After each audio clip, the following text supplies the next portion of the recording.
Hello and happy new year, everyone. X-Walk-Hill Bethelite here.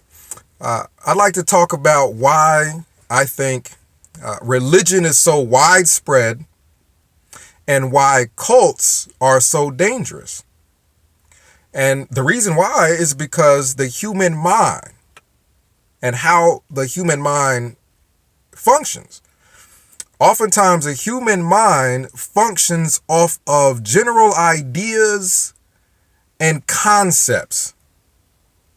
And the human mind can be satisfied by general ideas and concepts. Let's contrast that with a computer. And the computer is going to function off of data. There's an obvious difference between the computer and the human mind. Otherwise, we wouldn't need computers. A computer is going to be more reliable. A computer is going to function based off the raw data. And if you program that data incorrectly, that program more than likely won't even run. A computer is not satisfied with just in general what you want it to do. You need to program that computer exactly. Now, if the human mind functioned the way a computer did, we wouldn't be worried about cults. We wouldn't be worried about religion. We wouldn't need or be satisfied with a story to just give us a general idea of something before we have the actual evidence. So think back. You had thunder and lightning, and you had civilizations that at the time had no real explanation for what that was. But the human mind is very inquisitive and is satisfied by general ideas, general concepts. And the people at the time understood human beings. They understood beings like themselves. So you have lightning, and lightning is dangerous. It's not something that you want to be hit by. So people could understand the concept of weaponry. And you can mash a bunch of information in general that then forms a concept that's not accurate, but satisfactory to the mind nonetheless. That there is a person named Zeus, and he can use lightning as a weapon. He can throw lightning.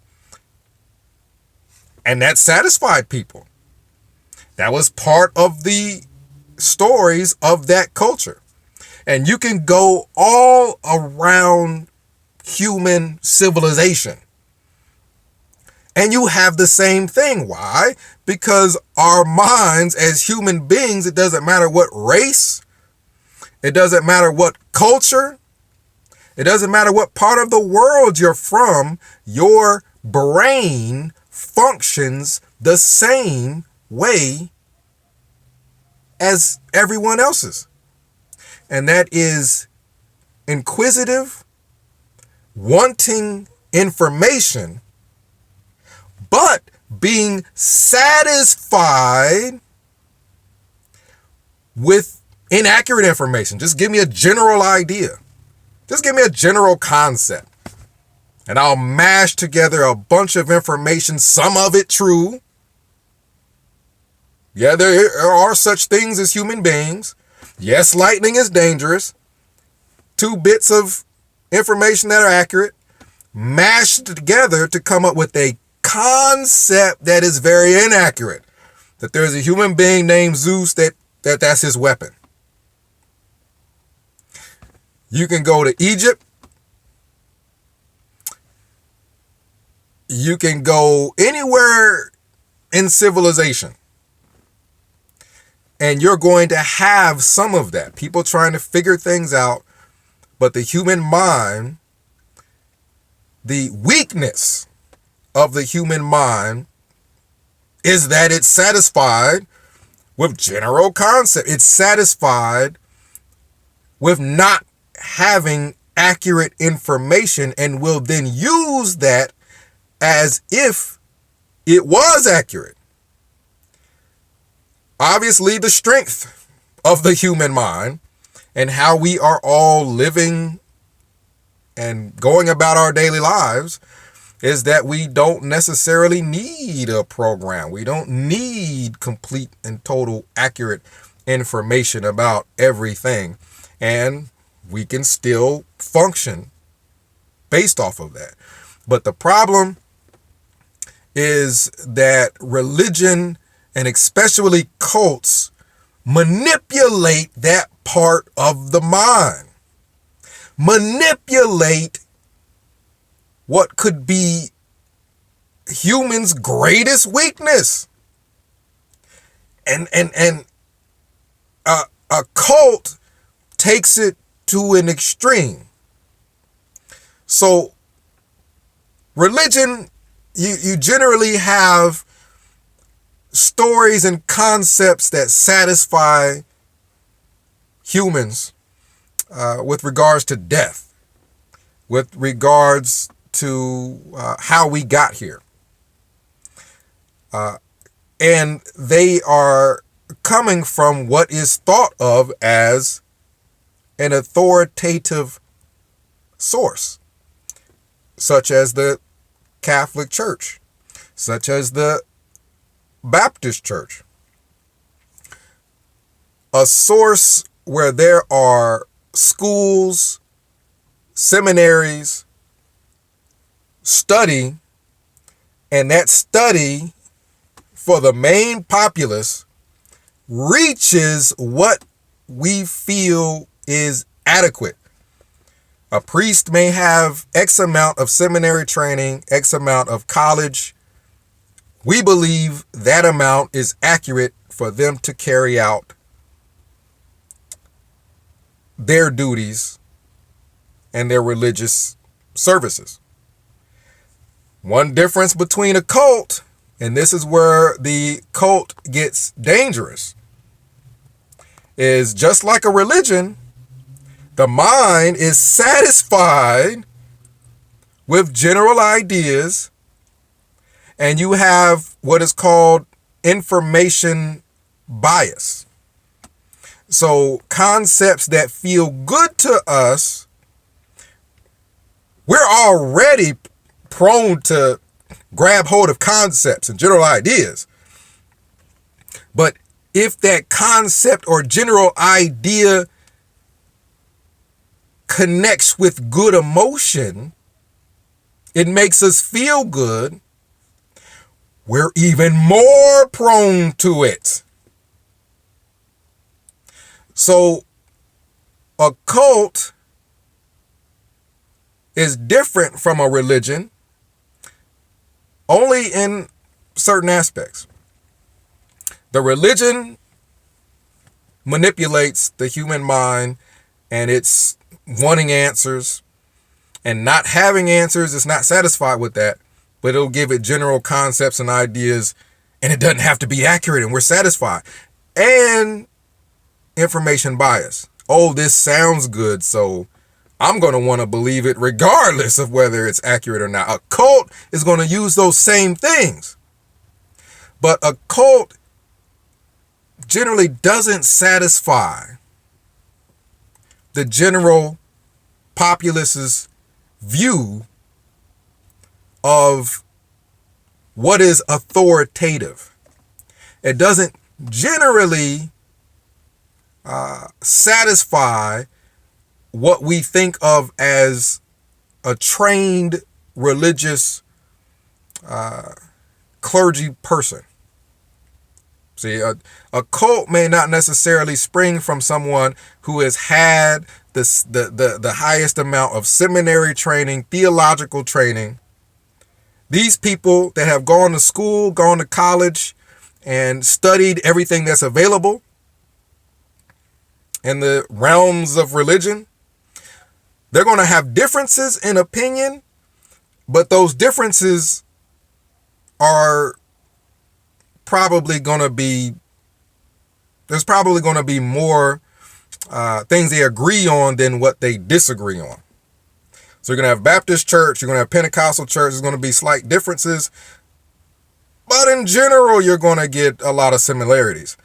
A cult can be a person who is just charismatic. He didn't have necessarily the training. He's not mentally on the same level with just slight differences in opinion as theologians and people that have studied. This can be just somebody off the street who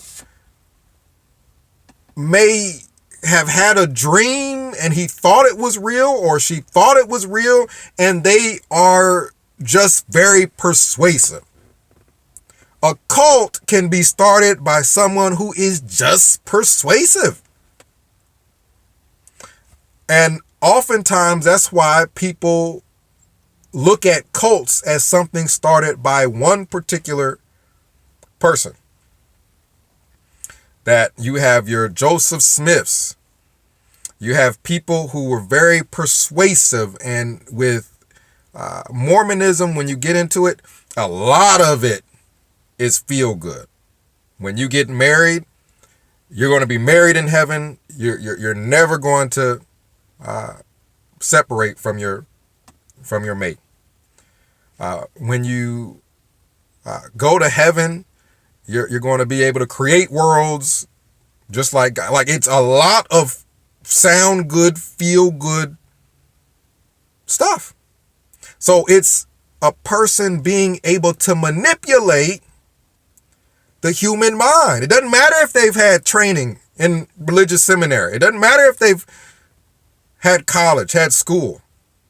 A person can manipulate the same things in the human mind that established religion manipulates. And that's general concept, being satisfied with a general idea, a few things that are accurate, mix it together to come up with something that's very inaccurate but satisfactory.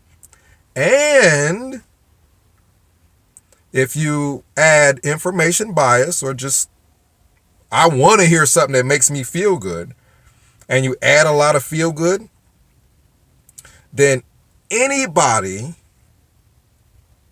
is then able to grasp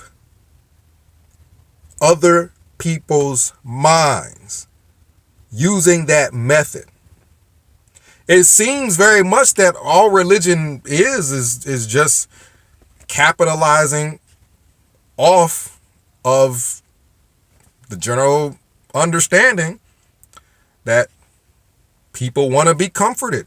Information bias. They want a whole lot of biased information that makes them feel good. They want a whole lot of information about things we don't know about yet. And the mind is satisfied with just give me a general idea that I can hold on to.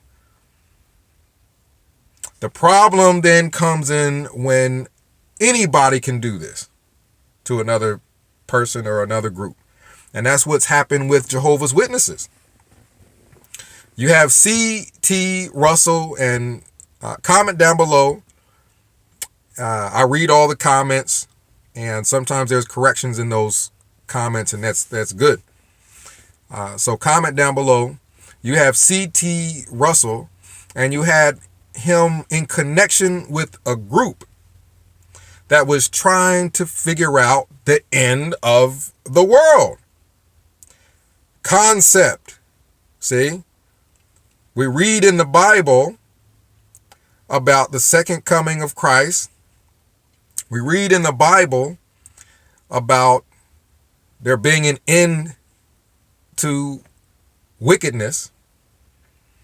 That gives us a concept, an idea, and the mind grabs hold of it. So Russell was influenced by that. The movement that he was a part of, that did not work out because, of course, people are going to predict the end of the world, and it's not going to happen on the date that they predict. But the concept made them do it. The concept is what the mind grabbed onto, or it just makes so much sense. Look at all this evil. It makes so much sense that God is just going to destroy it all and it's going to be better. The mind grabbed hold of that concept. You put that into a computer. If the mind was a computer, it wouldn't work. You type that in and it just have a big error message. But the human mind, that kind of feels good. And you got a couple of things that are accurate. Yes, there is wickedness. And if there's, a God that we look at as another, as we humanize God, as if this is another human, then yes, he would think that it shouldn't be here. The evil shouldn't be here. And then you have, scripture saying that all those things would come to an end. So you got this concept now in your head. That movement that Russell was a part of ends, then Russell starts to predict the end of the world. The people that then associated with him, that concept grabbed hold of their minds also, because Rutherford, people think that Jehovah's Witnesses were started by Russell. It was really, if you think about it, started more so, taken over by Rutherford. It may have started by Russell, but Rutherford took it over to the point that you can't say that what is established today as Jehovah's Witnesses or Watchtower, that was started by Russell. No, that was taken over and completely changed by Rutherford. All the studies in the scriptures and all the books that Russell wrote, Rutherford got rid of it. But he held on to that concept that the end of the world was sooner rather than later. And he either grabbed hold of that concept or understood that other people would. And comes up with the idea that,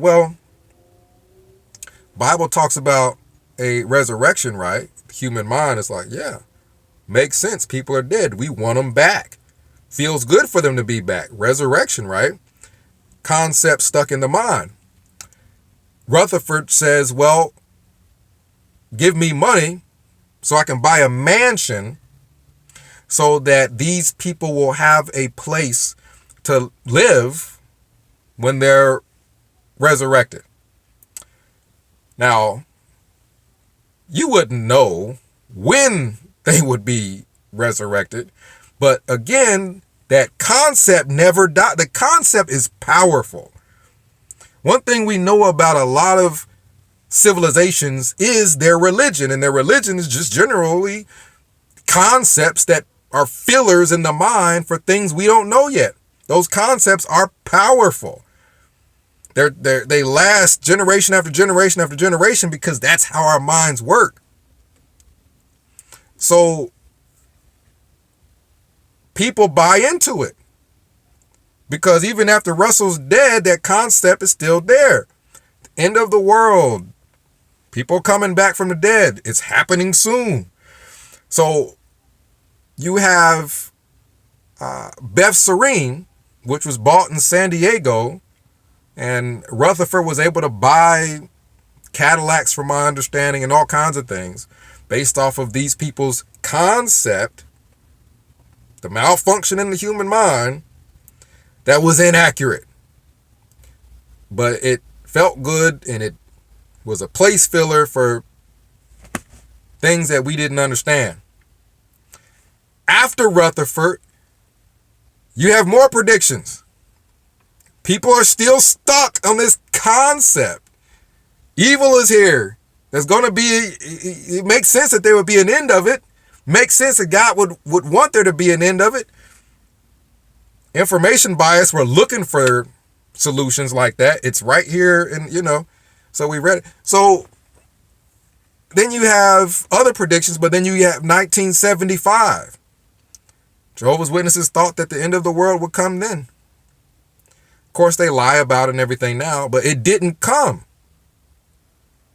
But what we have to understand is concepts are powerful. Concepts last longer than civilizations have. Some of their religion is what we know about them. The concepts they had last longer than the civilization itself. They are powerful. This is how the mind tells stories from generation to generation. Oftentimes it's through myths, things that ain't true, but it tells a story. And the mind, it functions that way, so it sticks. That's how people are taught, is through myth.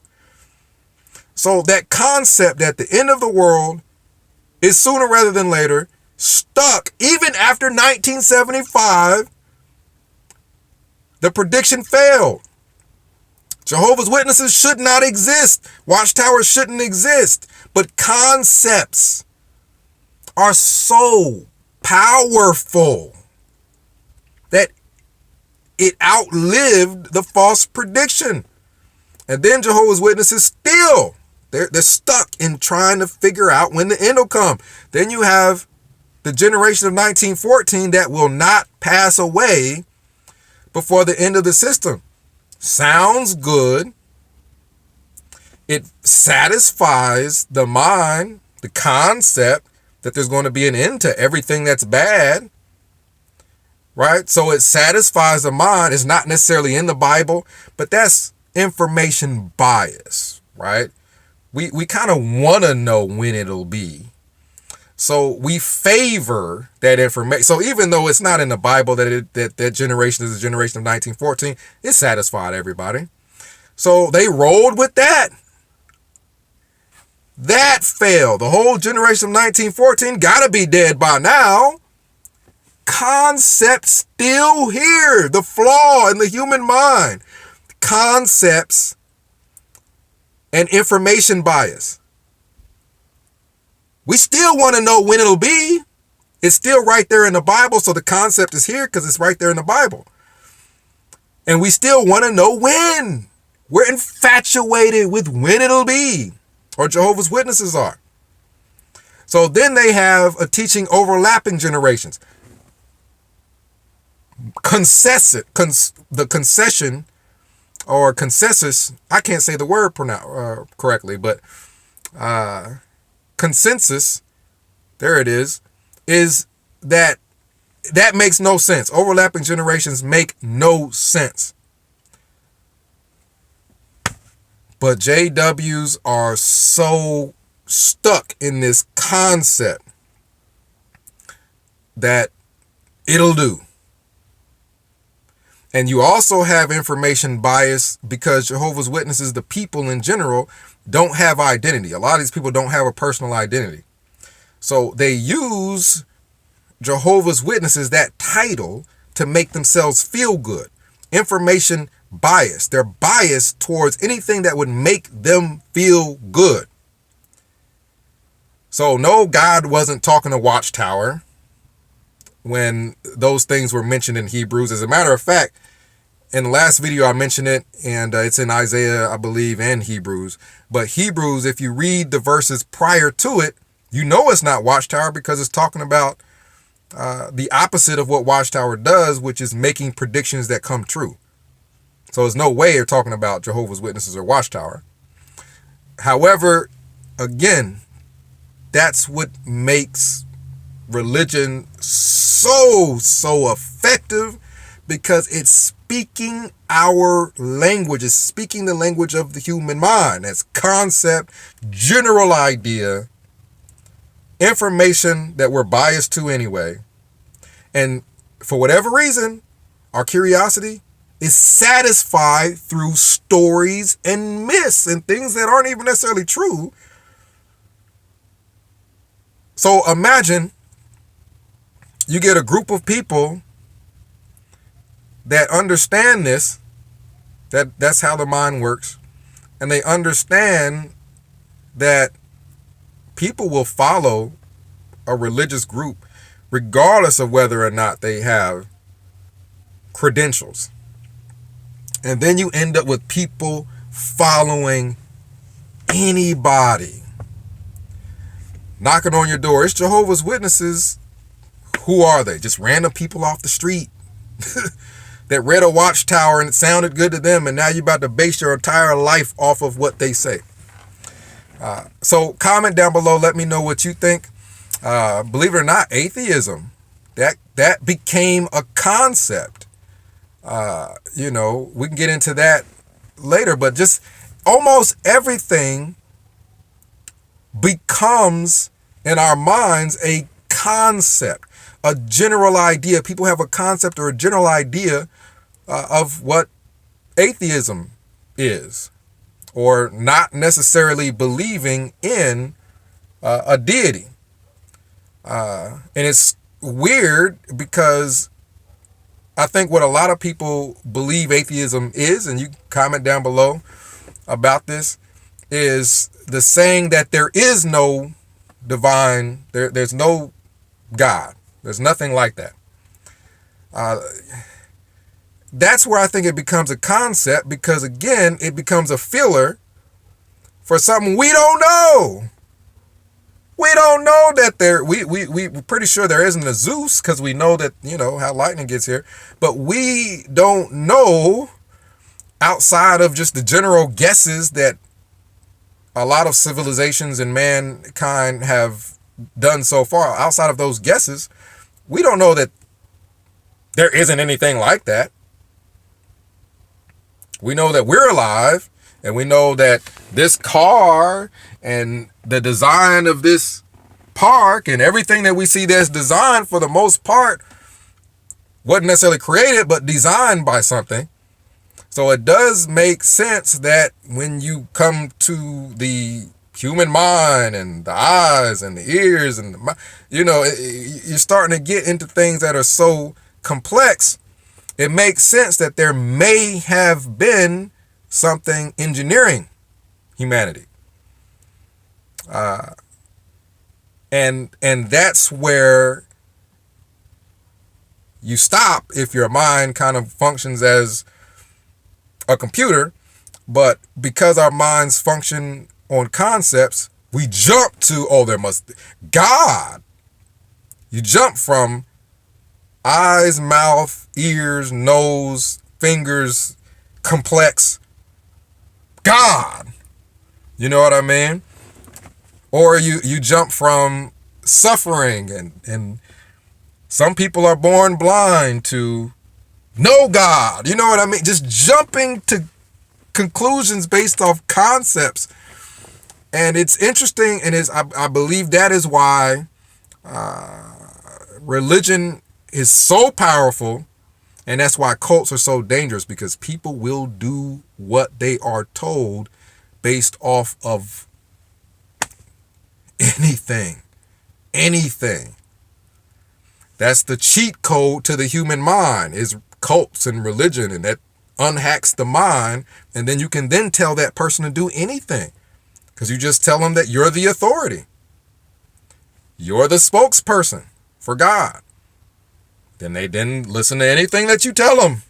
Or the Bible is, but I interpret it. So then they listen to anything you tell them. Religion and cults are the cheat code. If you play games, you know what cheat codes are. They are the cheat code to life. They're the cheat code to humans. It hacks the mind. It enables it. Comment down below. Let me know what you think. 937-789-4029. Again, my name is Marcus, and Happy New Year. X Wall Kill Bethelite signing out.